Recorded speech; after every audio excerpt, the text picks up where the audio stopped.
Hello and welcome to Art and Self. I'm Cindy Ingram, your host and the founder of Art Class Curator, the Curated Connections Library, and the Art and Self Connection Circle. This is a podcast where we experience the range and depth of what it means to be human, seen through our connections and conversations about works of art.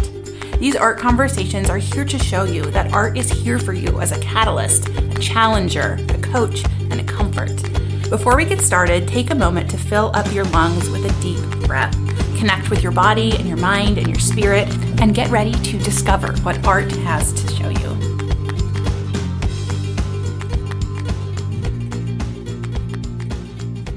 Hello, it's Cindy Ingram, and I am back with the Art and Self podcast. Today, I have a absolutely delightful guest, Dr. Charryse Johnson, and we talk about one of my favorite artworks to talk about. But before we begin that conversation, I want to tell you that the Art Connection Circle is back. So if you have been really wanting to participate in this magical program, you can head over to artandself.com/circle for all the details. If you're listening to this before April 24th, you might not get the full details on the website. The registration will actually be opening up this weekend on the 22nd, the 23rd, or the 24th.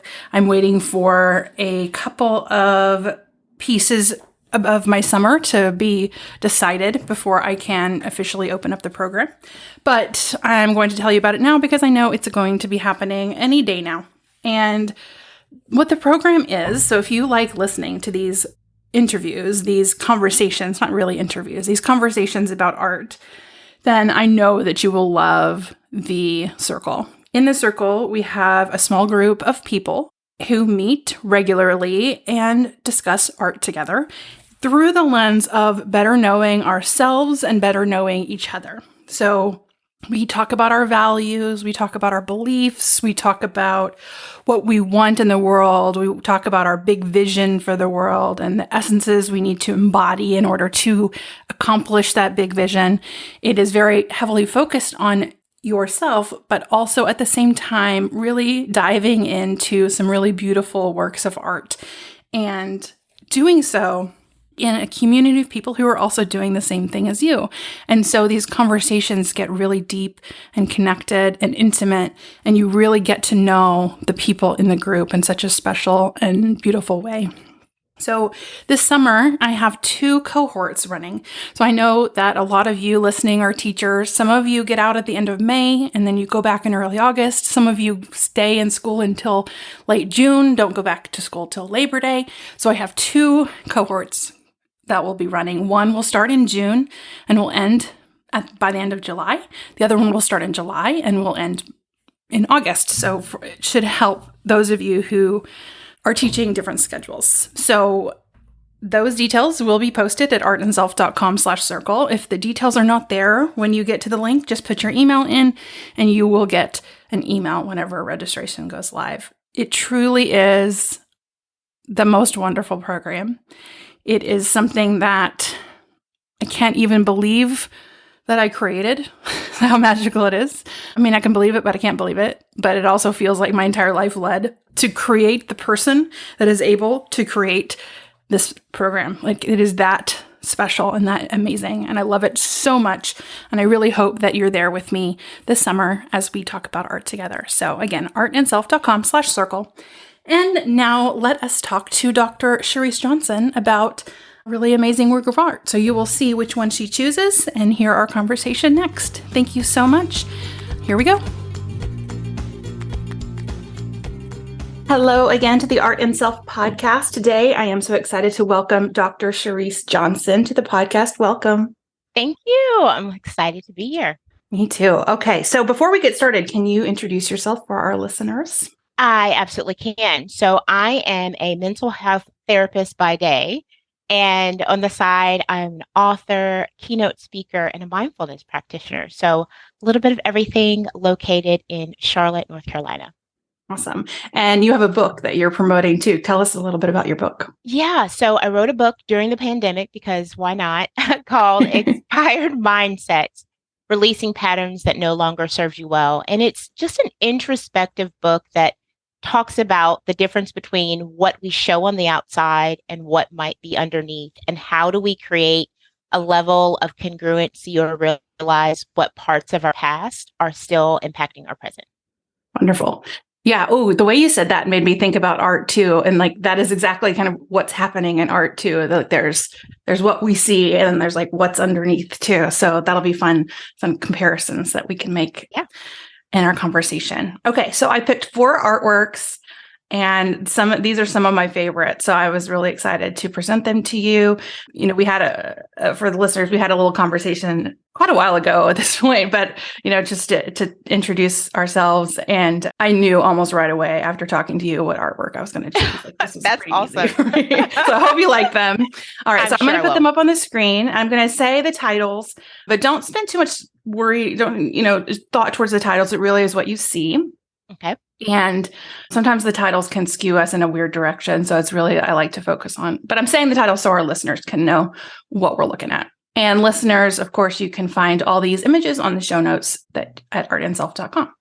All right. So our first one is called 4 Barrel Right by Lorna Simpson. And then we have Equilibrium by Amy Sherald, A Timely Rescue by Nadine Pierre, and Chasm by Daniel Popper. And then I just have multiple views of Chasm there because it's these are all incredible, and I am gravitating and physically responding to Chasm. Okay, yeah, that was the first one you made a sound, so I was like, oh, this might be it. I was like, wonderful. Wow. Okay, I love this one. Okay, so I'm going to change my view to make it a little bit bigger. Let me know if you can still see it. Yes, I can. Okay. All right. So I want to hear what your first reactions were, and then we'll describe it and then just kind of go from there. So what were your first reactions? I would say the reaction was conflicting in one sense. Like, I feel like there's a part of me that almost wants to weep when I look at it, and I'm not a easily tearful person. And then there's another part of me that feels like there's just so much.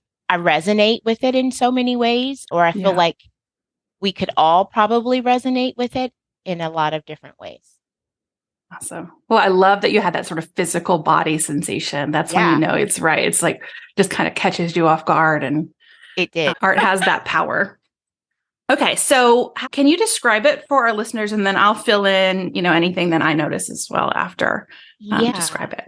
I would say, imagine a seaport, and then you're walking up to the seaport to kind of go underneath a statue, and the statue has 2 rectangular bases on the side, and then it's literally a person kind of split in half from the neck up, and along their shoulders up to their neck are colors, but also wheels and funnels and symbols. I'm noticing an eye that has a teardrop out. And then the person who is split in half, it's interesting. You can see where they're split, but also see where they're still connected by what looks like nails.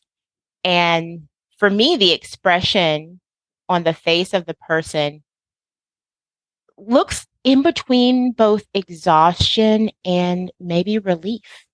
It really just depends on maybe how you see it.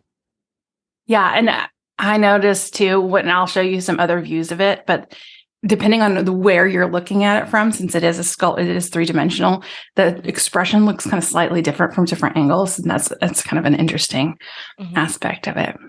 Yeah. So this sculpture is probably, I don't have the dimensions, but I mean, it's probably like 6 times as tall as a person. It's got to be like 30 to 50 feet tall, but I'm terrible with space, but I have to judge it by people. And I think it's about 5 or 6 people tall.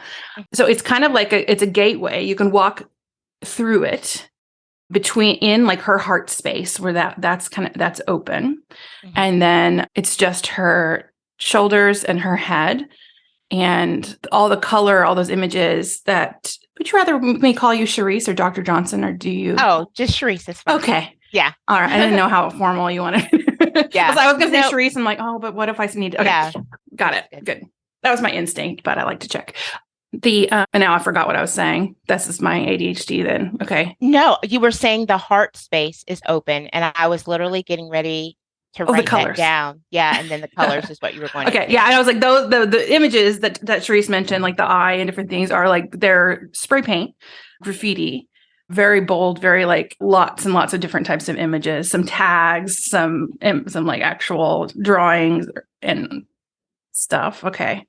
And let's see, anything else? You mentioned like the pipes and the wheels and the things like that, all kind of coming off of it.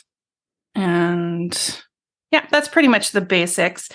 Again, I always say this every episode, but it's so hard to explain. And so I'm sure the listener at this point has looked at the picture, but you can look at the picture on the show notes at artandself.com. And you can also look at the image. If you're watching this on video, you'll see the image on the like video thumbnail thing too. So really, really cool work of art. All right. So what is drawing you to talk about first? I am so drawn to the nails, or just where things split, right? Like that just really stands out to me, because I feel like that's such a common human experience where we feel split, whether that's between our decisions, our relationships, our own ways of being, right? Like this is what I want to do and this is what I keep doing instead. And that really stands out to me. Yeah. So it's almost the negative space in the artwork, the space where there's nothing that's like drawing you in. That's really interesting. And I think part of that is, for me, in the way that my mind thinks, I always think what visually seems like nothing is always something. Yeah. Right. Like there has to be a story, right, behind the split, and what created it and what caused it and what it's like as well, you know, for this person to try to shoulder that split, right? Because you see shoulders and an open heart and this split. And when something's kind of off balance, what is that like to carry? That's where my mind goes. Yeah. Is there any particular example or something that you're thinking of when you're looking at this? Like, what could this person be going through that's causing this split? The first word that comes to mind for me is anguish. Something that feels heavy, which for me is just a part of their eyes being closed and their head being slightly tilted, which we have a tendency to do when we're sighing or trying to find a level of relief. And so that really stands out to me. Like, this is a person who is just weighted down and in a level of anguish and feels torn. Yeah. And it makes me like, her expression is, her eyes are closed, and like she has, and I'm saying she, I always gender things as she because I'm a she, but I'm calling her she. But people are always calling me out on that. So then I always catch myself. I'm calling her a she, whether or not she's a she. It can be to the eye of the beholder. Indeed. But she's really like turned inward. And it's like that feeling of when you're in that heightened state of emotion, anguish, where like you're barely holding it together. It's like, oh, it's so hard for me right now, because I just like all of a sudden I put something in my life into this. And I'm like, my daughter had a panic attack over the weekend, and I'm still kind of recovering from it. But like there was this, she kept closing her eyes, and I was like, I didn't know if closing her eyes was a good idea. I thought it would like make her lost in it. So that's what I'm seeing, is like she's really this person is really like lost in those feelings that she's feeling on the inside. And you mentioned closing eyes. Closing our eyes signals our vagus nerve and our parasympathetic nervous system, the part that saves us, to seek safety.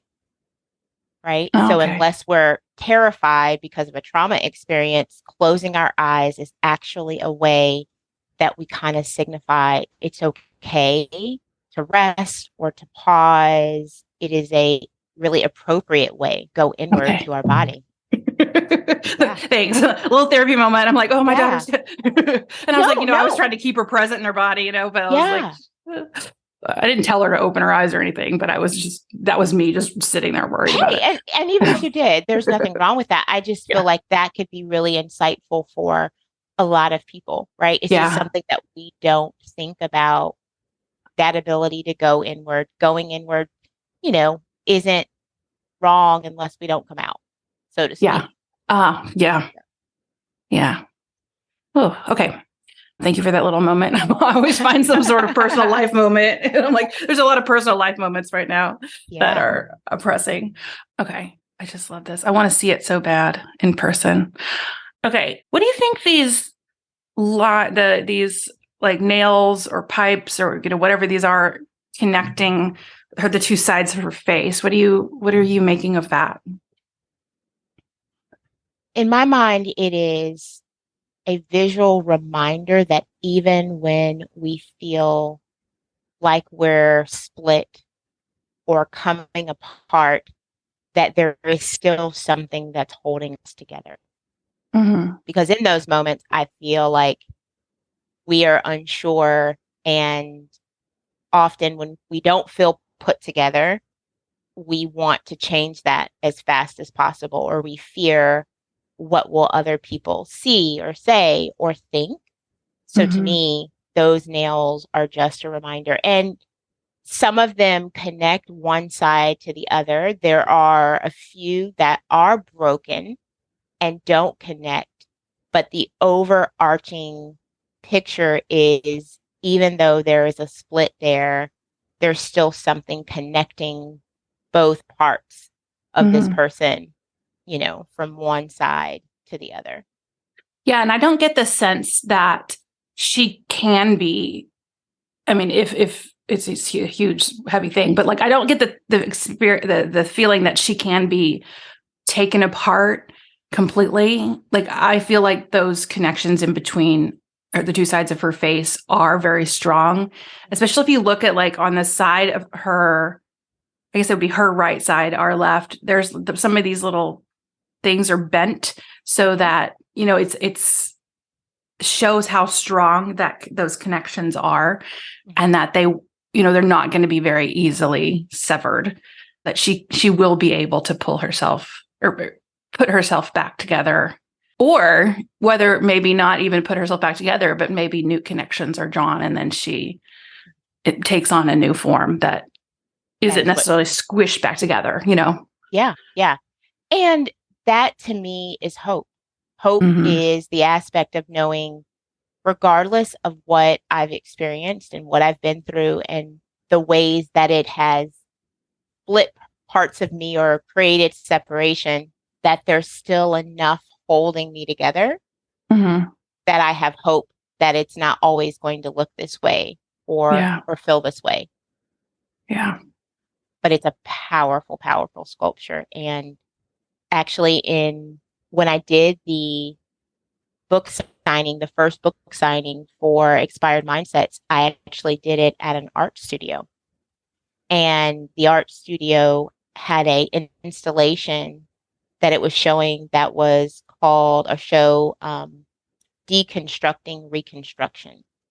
And we felt like that was such a great connection Mm-hmm. to the whole process of expiring a mindset, is being able to say, yes, where am I split? Where am I working against myself? And if I'm willing to acknowledge it and accept it, how does it allow me to reconstruct and come together in a different way? Because we're not ever going to be what we were. And that ideally isn't the hope. It's about moving forward and going, this is the version of me that the world gets now. So I see that in this photo. Yeah. That seems to come up a lot. I think maybe it's just at the age that I'm at, but that so many people that I know are like, God, I used to be able to do things this way and I can't do that anymore. And I don't understand why. And why can't I just do what I used to? And even like I was at getting my hair done this weekend and she was like, I was like, my hair used to be able to not be blow dried. Now it just can't be blow dried. I have to blow dry it every time. And she was like, well, your hair changes. And I was like, okay. But it's just like everybody I talk to, it's like they are kind of holding themselves to the standards of like what they used to be able to, or who they used to be. And maybe it's just a learning to accept who you are now. Yeah. And I think that's part of the struggle though, because if you feel like who you used to be, if there was something about it that we view as better or easier, then there's this natural part of us that wants to go back to the way things were. But as a result, we can miss out on, this is who I am now. And this is something new. But I think it's that part of us that wants familiarity, that loves to be comfortable. But we were designed to constantly be evolving and growing and changing, even though we may not always like it. Yeah. Oh, I was looking at my standard phrase when I say this is I was looking at the artwork as you were talking, and I saw what you were saying as like I saw her like a past version of herself who presumably was whole without the gap in the middle and the thing splitting her apart, and like she's being pulled apart. But yeah, I saw that hope in all those empty spaces of I saw the hope and the possibility of what now can fill those empty spaces, and how she can now become something new, something bigger, and something else. There's like the process of transformation is like really uncomfortable. You're being split in half, but the possibilities are really exciting. And they're intended to be. They can be scary and exciting, and it's reminding ourselves that both can exist at the same time. If we want something new and different, that typically means we have to release something else. Yeah. So that's what we have to keep in mind. We can't ask for more or different or new if we're still carrying everything that we've always had. So there is an element of, what is no longer necessary or useful. And that's what to me makes the funnels and the wheels that it looks like you can turn with the funnel very interesting to me, because they almost look like, in my mind, release valves. Oh, right? Yeah. Like they look like valves, like you would see if you pulled up your ceiling and looked at all of the different wires and things that are necessary, or different pipes. But there's something about, there's an ability to turn, and a release valve either tightens to keep something in, or you can loosen to let something out. And that really stands out to me on her left shoulder. I love that. Yeah. Oh, and I feel too that she is not like white knuckling anything. She's not like trying hard to hold on to who she is. She looks like she is just allowing it. She's surrendering to the process. She's not like frantic about this. She's just like, okay, this is happening, and it's uncomfortable, and there's all these things happening, but I'm letting, I'm just going to let it. Yeah. Let it happen. And that's what I was saying in the beginning. It's this duality in my mind of, there's some anguish there, but there's also this slight hint of relief at the same time, just depending upon how you look at it. Yeah. Her eyes are closed, but they're not clenched. They're not like, oh my goodness, I'm terrified. There is a surrender that's there. Definitely. Oh, love this artwork so much. Okay. I love the release valve. And then I like to follow the different pipes, because she has them a lot down at the bottom, and then they kind of go into her head in different places too. And I'm like, what is traveling through those pipes? Isn't that a $1 million question? Is it her thoughts? Is it her feelings, her experiences? Yeah. I would imagine it's all of the above, because even though we might be very focused on our thoughts one day, or we're focused on how we feel physically one day, just depending upon what is kind of sticking out the most. In truth, we carry those things with us all the time. They're all happening at the same time. We're just paying different amounts of attention. You know, we have thoughts that overwhelm our mind and then create a headache. Then we focus on the physical and sometimes detach from the mental that got us there, but they all work together. Yeah, that like mind body connection, I can really see that happening here. It's like the bulk of like all the bigger pipes are down like in her shoulders, and and you can kind of see it on the inside of her too. I've never seen a shot from the inside. I'm like, she looks like there could be more pipes on the inside. Yeah. I'm like moving my head around my monitor as if I can get a better look. Get another look. Like, that's not going to work. You see something I do? It's a 2D image. I'm trying to stick my head in there. I lost myself again. Oh, yeah. But it's like, I think that it makes me think about how we can get kind of so lost in our thoughts when like they are so intricately connected, like our minds and our bodies. And and like you said too, we shoulder a lot of what we carry. You know, I don't know if there is as much symbolism as I'm creating or we're creating around that, but I do find it really striking that those valves aren't all, you know, at the top of her head. You know, there's one on the top of her shoulder up to the side of her neck, but the majority of them are at the base of her shoulders. And that's a place where we carry stress, we carry frustration, we carry fears. And I think we often disconnect how our body carries certain things. And I am still constantly drawn to the fact that on her right shoulder, down at the bottom, right next to the lowest valve, is an eye, you know, that clearly has a tear or what appears to be a tear coming out of it. And, you know, what's unique about that placement? Yeah. What do you think? I think everything has meaning. I think our body does have a way of showing its weariness and its exhaustion, which we don't always know how to recognize, or we don't always feel safe to recognize it. You know, if you felt overwhelmed physically, emotionally for a long period of time, I think we can get caught in believing it's just always going to be this way.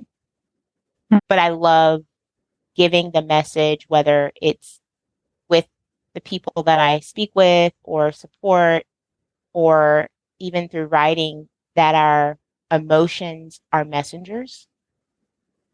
And even though we would love to just make them go away so that we can feel good, even the painful ones are trying to tell us something. So I look at it as a clue. Yeah. It's fascinating to me if you kind of look at all of the graffiti parts and how most of them are just all on her shoulders. And I was thinking, and her chest, and, you know, to me, it looks like that is like all of the things that are placed on her by other people, because, you know, graffiti is it's people writing their names. It looks like it's done by not just one person came and did this, but it was like over time, different people came and like left their mark on the sculpture.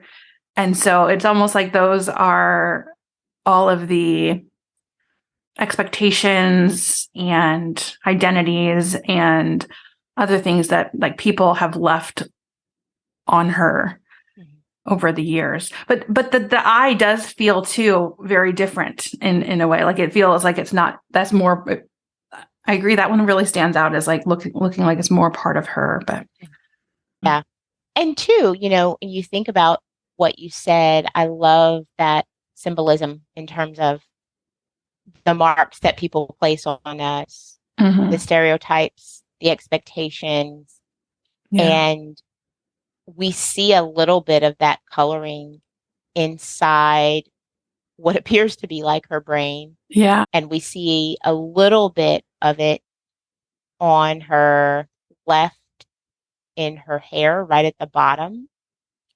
So it gives us an opportunity to think, is this a process that's happening bottom up and trying to take her over, or is it a Oh. process top down where she is slowly worked to wipe off or clean off or erase some of those Mm. aspects?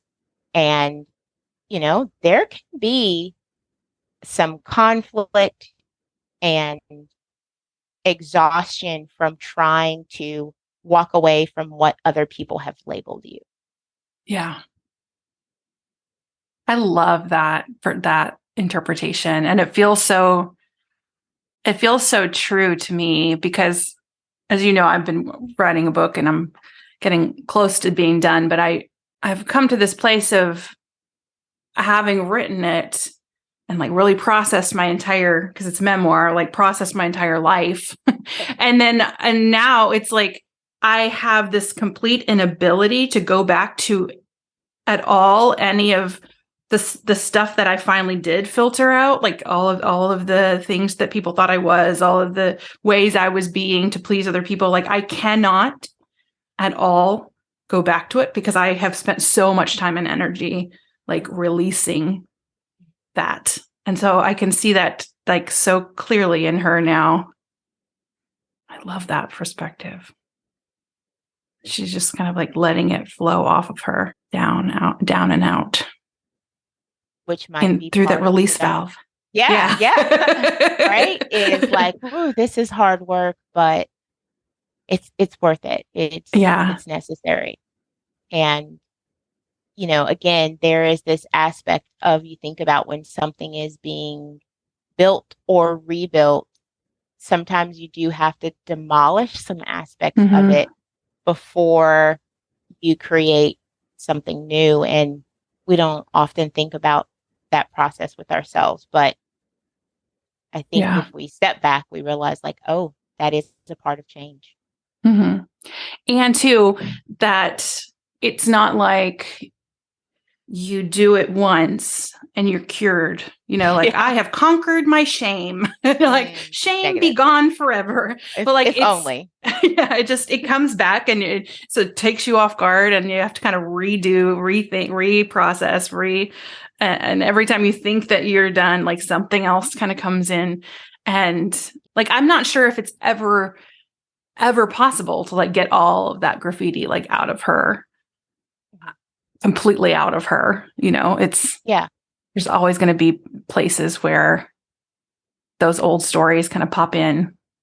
Yeah. And for me, that's what I see and appreciate in terms of the inner part of her mind where we see some color there that fits to what you said. So even if we work outwardly to remove a lot of it, so it's not the first thing that people see, yes, it's still going to be a part of our mentality that we have to, like you're saying, continually work on, and then know what kind of environment, what kind of connections do I need so that I can stay present or show up the way I'd like to, right? When we try to make a change within ourselves, we have people who are used to us being a certain way and they've placed those labels. I use this term.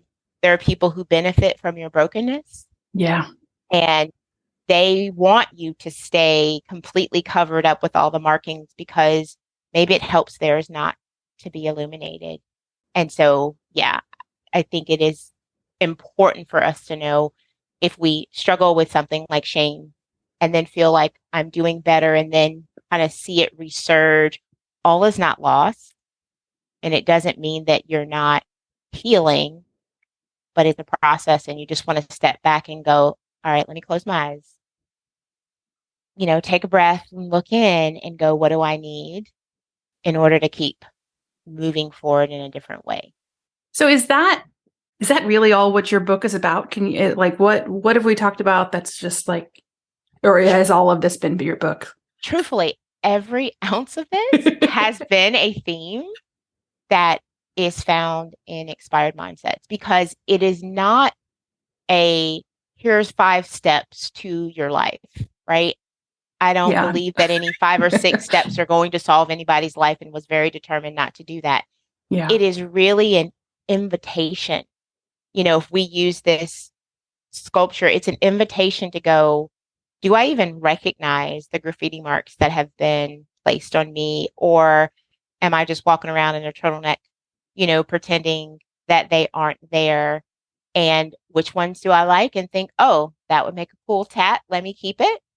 And which ones feel like a stigma or Mm. feel oppressive or feel unfair or feel like judgment, and knowing that it is exhausting. I will often tell people, and the people that listen to me appreciate it, and the people who don't come back and go, I should have listened. It's not intended to be a quick read because it is a Mm. emotional book. I take people through a lot of my own moments that mimic this. My heart is open, but I'm really exhausted from this whole process of trying to survive life. Yeah. And I invite other people to do the same at your own time and at your own pace. So a lot of what we've talked about mimics things that I bring up. Yeah. Do you have, we've been kind of talking a little bit about this in the abstract and like as a whole, like at the big picture.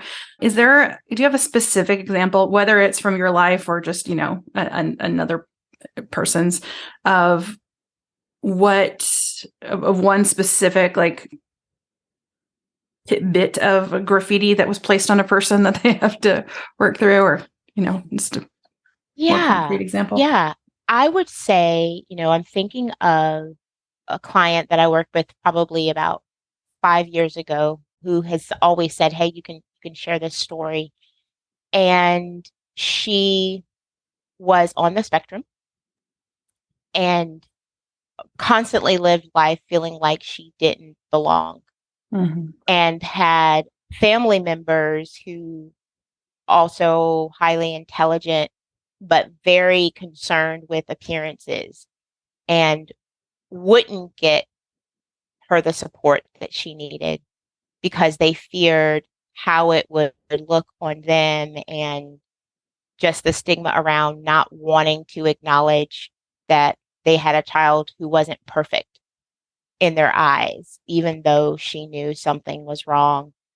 And so this went back and forth for her for several years of painstaking experiences of not feeling like she understood herself, not feeling like other people understood her, feeling shame for how she responded to certain situations, and also feeling like a disappointment because she Hmm. could not be what her family wanted her to be.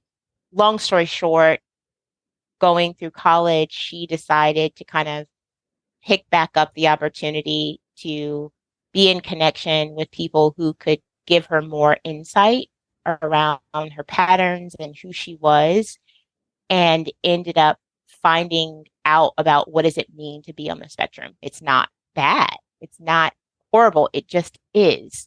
And Yeah. once you understand, oh, this is just how I'm wired, then the goal is for it to arm you with, I can advocate for myself, and there are relationships are possible for me with people who are understanding. But, when she found out or heard the language around, this is what you're experiencing and this is how it lines up here, it was so moving for her to feel like she had an answer. And for her, she said it gave her permission to decide, it is not my fault that they can't accept me as who I am. I'm going to choose to accept me as who I am, and they have to adjust. And that really changed the trajectory of her life. Yeah. It's a wonderful story. It's one we're living at my house. My husband was diagnosed autistic last year. And it's been, I guess, it's been exactly a year since his official diagnosis. And it's like, we're still uncovering things where he's like, oh gosh, I can't believe that, like what that, or like how he could never get a job. Like job interviews were so terrible. He was like, it's because I was, it was a social situation where I was being judged. It's like every aspect of his life is now being like just looked at through a new lens of Yeah. like compassion and understanding and acceptance. And yeah, it's been really wild to experience and to watch. Like he's so much happier because he's just, Yes. yeah, so much happier. Because it's that acknowledgement of what everyone thinks and has written Yeah. on me or written me off isn't truth. Yeah. Yeah, Yeah. there's more to the story. Yeah. So it's amazing. Okay. So what else are you noticing in the artwork that is drawing your attention that we haven't talked about yet? I love that if we kind of were to go forward and through her heart opening, as you said, I love that language. There is a world of experiences beyond it. I think we Yeah. can get very focused on what's happening and stop in our tracks and get stuck in the process. But to me, the whole process of being able to kind of create some level of inner congruency is so that that energy is then freed up for us to experience things in a different way. So I find it really intriguing that whoever created this, it's going through it that Yeah. gets you to life on the other side. Can't go Hmm. around or, and I love something about that.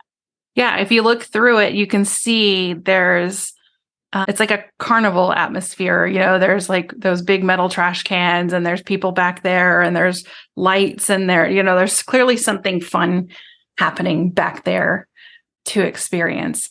And this is where I can give you a little bit of information about the artwork. I kind of hold it back because I don't want it to skew. But this is actually the gateway or the entrance to a music festival Oh, in how Las Vegas. cool. It's called the Electric Daisy Festival or Electric Daisy Carnival, something like that. But it's like an Okay. EDM conference in Okay. Las Vegas. It happens every like May, I think. And I have some other shots of it of like there's one where it's Oh, actually well, oh shoot, I don't have the one where you can actually see all the people. I yeah. have one photo somewhere where you can see all the people. That's But super yeah, cool. it's at a music festival. How interesting is that? Yeah, it's pretty I love cool. it. Yeah. And I hadn't thought about that. Like, yeah, you open your heart and you do all this, and then it allows for like that richness of experience on the other side. I think that is a really beautiful perspective. Yeah, I think we fear the unknown. So a lot of Mm-hmm. times we hold on or don't take the time to kind of rid ourselves of different aspects because we feel like, but this is what I know, and Yeah. I don't know who I will be or what it'll be like if I'm not all of these things. So they exhaust me, but also I'm used to it. I'm comfortable, Mm-hmm. but it's it just gives you a chance to see, no, there's something back here that you're going to want to experience. Yeah, I love that. It reminds me, I have this client who has been working on like she's working on creating more space in her life. And she's like created all this space. She's let go of some clients. She's, changed some of her business around to like open up more time for herself. And she has found herself going like kind of freaking out a little bit, like, oh shoot. Now she's like trying to fill it back in because it's like it's really uncomfortable to have that Mm-hmm. open space. And she's like, I need to fill it. I'm going to take this course. I'm going to do this. I'm like, no, wait. Your whole goal is to open space. Why are you trying to fill it again? I see it Um, all the time. yeah. And so now she's like, okay, I'm just going to allow myself to have this space. And I was like, yeah, it's hard because, especially when we live in this sort of productivity culture and this, we need to constantly be doing and creating and Yeah, like grind what culture. happens Well, when you allow like that space to exist. And that's when you can get to like, the awesome musical festival on the other side and the creativity and all of that. I think it's just terrifying for a lot of people because in stillness is when we often come face to face with what we've Yes. ignored. Mm-hmm. I will often tell people, and I mention it a little bit in the book, who are you in stillness? Yeah.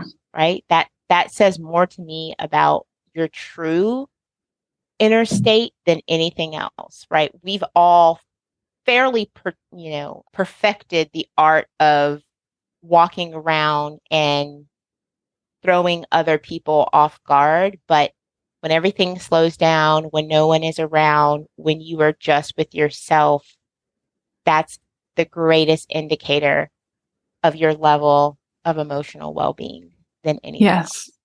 Yes. Oh, there's a chapter in my book where I write about this period of my life where I was constantly moving, because if I slowed down for just a second, it would be anxious. I knew there were so many things I knew to be wrong with what I was doing and who I was being. But I was like, I just gotta keep moving. And the art, because each of my chapters has an artwork that I use to kind of like keep the narrative going. And then that one is the Jaws poster with like the girl swimming at the top and like the big Jaws is kind of coming up underneath. Yeah. And I'm like, and it was like, if she stopped swimming, that Jaws is just going to come up and bite her. And that's kind of how I felt at that period in my life. Like I had to keep moving. If I kept moving, I was fine.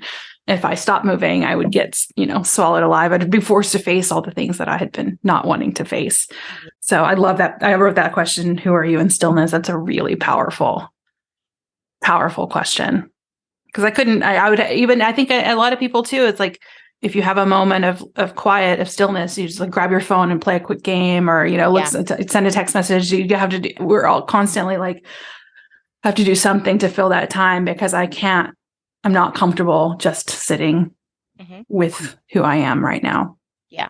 And those distractions just add to the distance, between what we show and what's actually happening inside.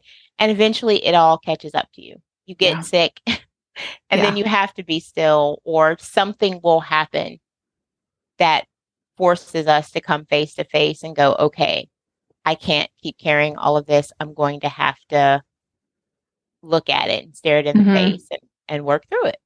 Yeah. Oh yeah. Yeah. When I was in the Jaws phase of my book, I was getting message after message, and it was just like, they kept getting bigger. And they always say the universe is to go, like, if you don't get the messages first time, then the universe is going to make it louder. And it was like, the messages kept getting louder and louder. And eventually it was just this big crescendo of like, you have to stop. And it just like, just knocked me over. And I was like, okay, I'll listen now. I became more uncomfortable to not listen than to like finally actually do it. It's very hard to like make that decision to face all the things that you're kind of, you're avoiding underneath. Yeah. How do we see that in this artwork? Now I'm just like, oh wait, we're talking about that. And then do we see that how hard it is to, like, I mean, I feel like the expression in her face, again, that dichotomy shows I'm surrendering to this. One part of me is surrendering to this, but another part of me is labored, right? Is exhausted that I have to deal with this, because very few people, unless they've learned the hard way over time, choose. And part of that is because we're not taught. We're not taught growing up. We're not taught in our families how to manage distressing situations. It's modeled for us, just grind it out. Just go be happy, just keep going. So I do feel like once people feel like they know how, they're more willing, but there's going to be some part of us that feels like, wow, this is hard. And I feel like I see that on this person's face. Yeah. Yeah. She is in the stillness herself. Like you can, and it doesn't like in the stillness, you do have all those like churning feelings, and like there's the chaos that's happening in this artwork, but she's willing to feel it. And we have to be, in order to move forward. Yeah. I keep seeing in this artwork, because I have a tell now that I've learned. It took a very long time to figure this out, but I have like really painful. My skin is really painful, and like it gets itchy, and it's been like this year-long thing trying to figure this out. Finally, I have like medical and emotional answers. But when I am like when I'm not feeling my feelings, when like, for example, I was kind of really mad about something recently, and I was like really, really mad about it, but I wasn't letting myself be mad about it. I was like pushing it down and pushing it down and pushing it down. And then like just within 3 days, my whole skin was just like flared up and like angry and like hurting. And I could only wear like one shirt for several days because it was the only one I could tolerate. Yeah. And I was like, oh, this is my skin. And so every time I look at this, I'm like, I can see like that skin connection. I always have, like, anytime I see anything related to skin, it's like I can see that happening in there. But like, and then I allowed myself to be angry. I allowed myself to feel it all. Good. And then my skin was fine. It was like 3 days of like intense pain, but it was just like that allowing. And our skin is our skin is a significant place where we see the results of like the psychological and the physiological connecting. Yeah. It's like that meeting point of the inside and the outside. And it's like, and it's just this giant organ that, you know, is a part of everything. Mm-hmm. So it's interesting to me to see her, you know, her skin is such an important part of this artwork, like holding all of this. And it even looks different on each side. I kept noticing that one side looks smoother than the other on her left side. Right underneath her eye almost looks like eczema patch or dry tears. There's a raised aspect to it. So you're definitely onto something that is also seen. You know, her skin doesn't look perfect. It doesn't look smooth. You can still tell that, you know, there are splotches on her face, so to speak. Yeah. Yeah. And she has this like crack on her forehead on her right side. There it is. Yeah. The splitting headache. Yep. Yeah. Like all those sort of physical manifestations of what's happening on the inside that we just, you know, for a long time, I just tried to fix it all with medicine. You know, I was like, okay, I have chronic headaches. I'll just keep trying to take different medicines. Yeah. But it was emotional stuff that was happening that I was just trying to hide, you know, trying to fix with non-emotional solutions. But again, that's what we were taught. Yep. Is to manage the symptoms. And that's part of why I wrote the book the way I did. I talk a lot about integration, about, you know, there's a mindfulness aspect in there, there's a reflective aspect in there, and wanting people to see that your physical and your mental are not disjointed. And if you only focus on your anxiety without maybe addressing your appetite, or you think this is what's happening in my appetite without impacting your stress, then it's like a game of whack-a-mole that you're playing with yourself. Whack-a-mole, for those of you that are too young to know what that is a game where little moles would pop up and you would try to hit one down with a little soft mallet. And the moment you hit one down, another one would come up. And if it would start off slow and get faster and faster and faster. And that's what happens when we just address a symptom instead of looking at how does every area of my life, how are all of those areas impacted by what I'm experiencing? And that's a mental shift that is helpful, but again, not one that we're taught. Take aspirin, just go put on nice clothes, just go hang out with friends, go out for a drink, like do this one thing, and then you'll feel better for a little bit until you come home. Yeah. Yeah. I mean, I have a lot of hope for like future generations because, you know, people of my generation, none of this was discussed ever. And then now I feel like my kids are 11 and 13, and I feel like their friends and them, like they know so much more about all of this than we did. And so it feels really good to see not everyone, but it's a complete like paradigm shift in how we view ourselves. And I would agree. Yeah. I believe that this younger generation is much more open to the conversations. They're much more open to exploring kind of the recipe that created the dynamic in their life. And they're more willing, at least I'm thinking about the ones that I've worked with over time or looking at different research, they're also more willing to sit with discomfort if it will mean they find a way through. Mm-hmm. Yeah.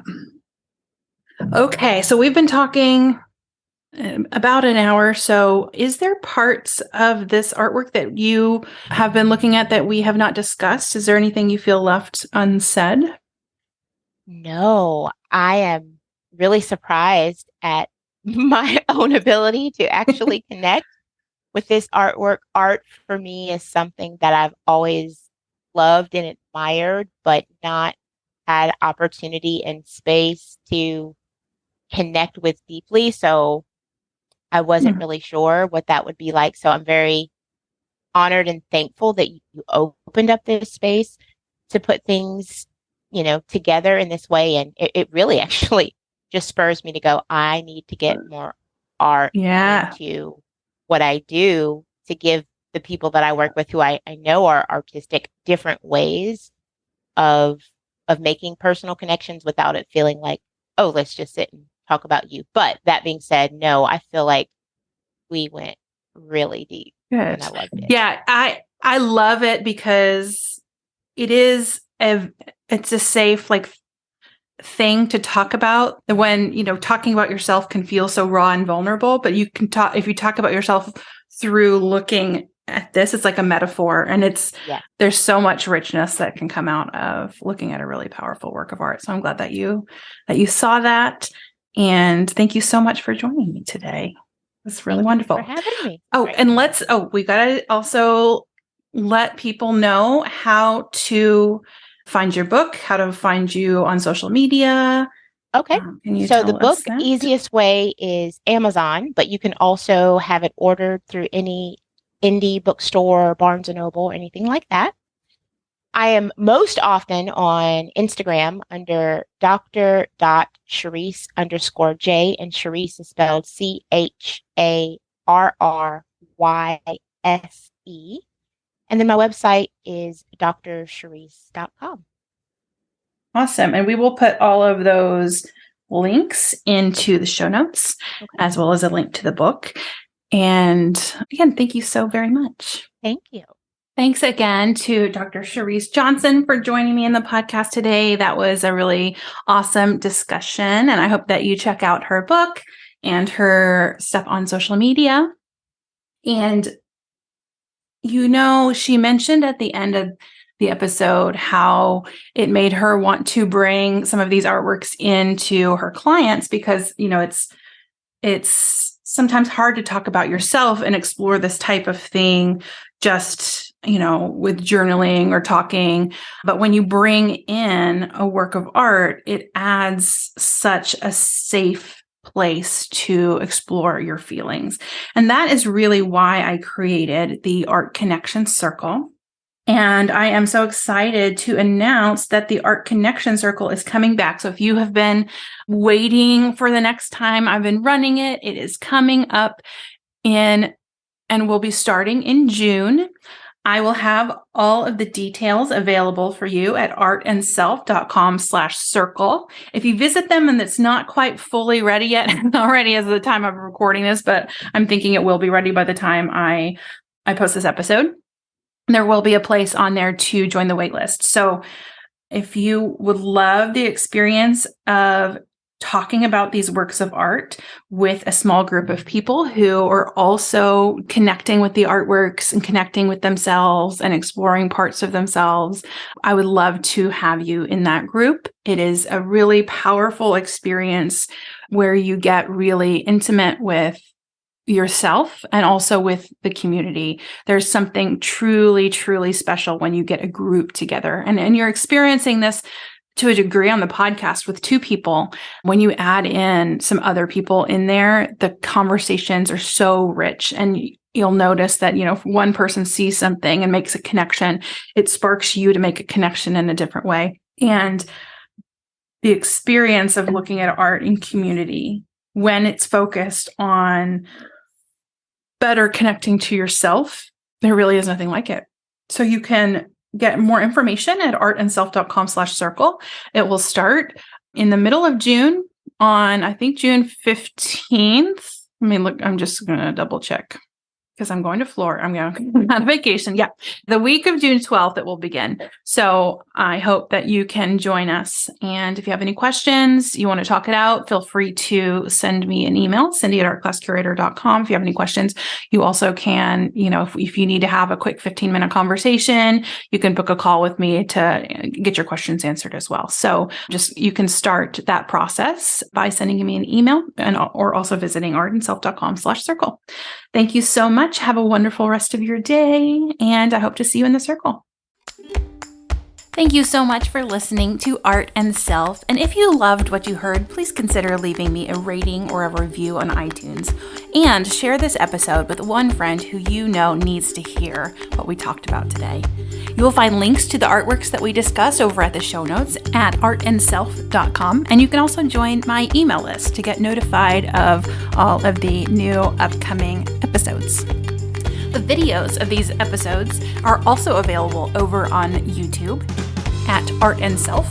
And you can also follow me on social media, on Instagram at Art and Self and on Facebook at Art and Self Cindy. Thank you so much for listening and have a wonderful week.